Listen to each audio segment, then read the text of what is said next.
Hi everyone, this is Mindy Eggen and welcome back to my channel. Happy New Year everyone. I am so glad you are joining me today. Today's card is all about the Cling and Clear combo set from Tailored Expressions. I'm focusing today on the Donut Days Cling and Clear combo set because I thought it was so darn cute. So first things first, here is a look at some of the products that I will be using today. There is the Cling stamp, the Clear stamp with the donut details, a stencil, and also some sentiments. Now these products can all be purchased separately or at the time of this video they are in a bundle as well, and I will have everything linked down below in the video description. The first thing I'm going to do is stamp my donut background. Now because this is a red rubber stamp, it already has a foam on it. I removed the foam insert in my MISTI tool. I lined up my white cardstock over that donut background and then closed the door of my MISTI backwards. I also had placed a little bit of removable adhesive on the back of that cardstock so it doesn't move. Now I'm inking up that background with chocolate truffle ink from Tailored Expressions, and I'm going to stamp that down with my press it tool. To make sure I have a really good impression, I am going to stamp it one more time. And then after I stamp that again, I am going to put that foam insert back into my MISTI. Now, to stamp this clear stamp set, which has all the details of it, I am going to use an acrylic block, and I like to stamp on top of a foam pad. I just feel like I get a better impression. Now, these are brand new stamps. I haven't used them yet, so I'm going to condition them by stamping off on some scratch paper. I did that off screen a little bit, but stamping off on scratch paper kind of helps just condition that so I get a good impression. Then I'm going to start stamping the outside of my donut. So this is using toffee ink, and I'm just lining that up, kind of turning it where it needs to. You can see through the block and line it up very easily. Now for the glaze part of the donut, I am using sprinkles ink, so it's a very light blue. At first I was going to do every other and bring in like a light purple, but then I just said heck with it and decided to make all of my donuts blue. So I'm kind of going for a tone on tone look. Then I'm going to work my way through all four of the different sprinkles or different toppings of the donuts.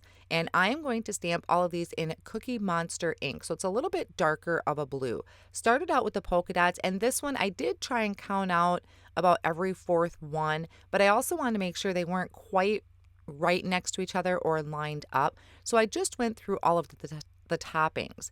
Now, something else you could also do is if you wanted to stamp on top of that with some Versamark ink and heat emboss with clear embossing powder, I think that would look really cool and also give it a very glazed, realistic look. For this project, I didn't end up using the coordinating die that I purchased, but that is an option if you wanted to cut your donuts out individually.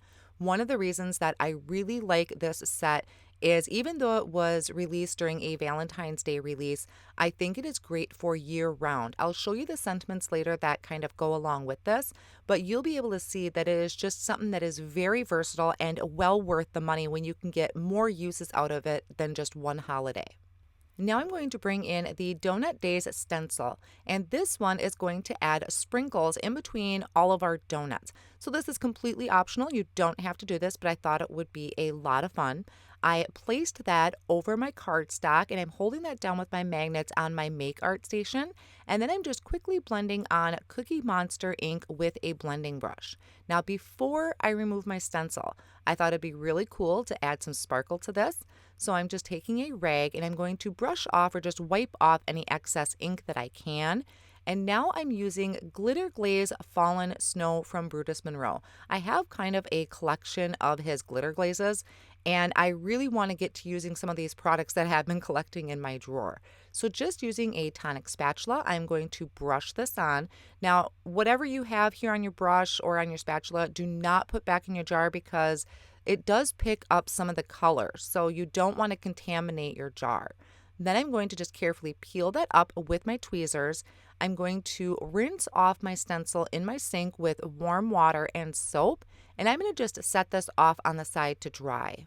Now while that's drying, I'm going to work on my sentiments. So I have the Mini Strips Donut Worry stamp set. I have a piece of Sprinkles cardstock in here that I prepped with an anti-static powder tool, and I'm going to ink up my sentiments with Sugar Cube ink, which is a white pigment ink. I'm going to stamp that twice to make sure I have a really good impression down.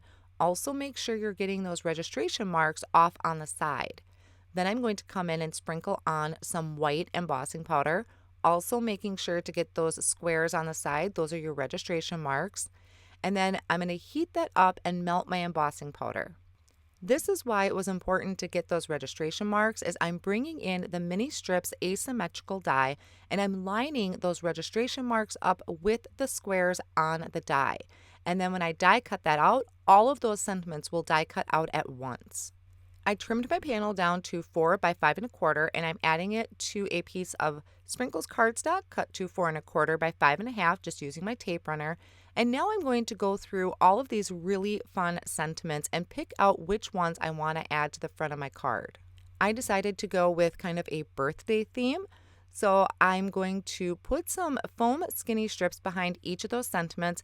Now, I didn't really like the angle that that die had created, so I just trimmed that off with my paper trimmer so that they're straight on each end. And then after I remove the backing of those skinny foam strips, I can add these straight to the front of my card. And then that is going to finish up my card for today. I really had fun playing with this card and creating it, and this would also be very easy to mass produce. I think it was such a great way to get my mojo going for the new year. Thank you all so much for joining me today, and I'll see you again real soon. Here are a couple more videos I think you might enjoy.